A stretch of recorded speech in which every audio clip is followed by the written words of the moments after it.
Le 22 juin, devant une partie du Parlement à Versailles, Nicolas Sarkozy annonçait le lancement prochain d'un emprunt national. Visiblement, ce fut une surprise pour beaucoup, notamment pour les parlementaires de sa majorité, mais aussi au sein de son gouvernement, où la plupart des ministres ignoraient totalement le montant et la forme de cet emprunt, et je ne vous parle évidemment pas des élus d'opposition, ni même des partenaires sociaux. Cela en dit long sur le caractère de plus en plus personnel, je dirais monarchique, de ce pouvoir présidentiel. Quant à l'emprunt, pourquoi pas s'il s'agit de financer une grande cause nationale telle que la justice sociale pour un développement économique durable.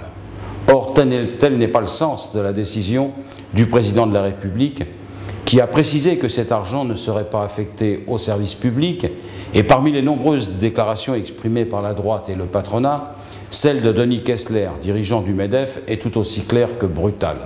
Rien, dit-il, absolument rien ne doit aller aux dépenses courantes, que ce soit pour les collectivités territoriales ou pour le déficit de la protection sociale.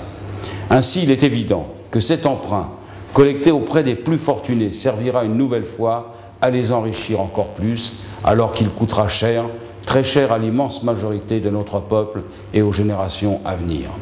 Quel gâchis au moment où les stocks options refont surface, tels les 450 millions d'euros que viennent de toucher deux dirigeants de la BNP, une banque qui a reçu 5 milliards d'euros d'aide de l'État. En définitive, cet emprunt, c'est comme la moralisation du capitalisme, c'est de l'arnaque.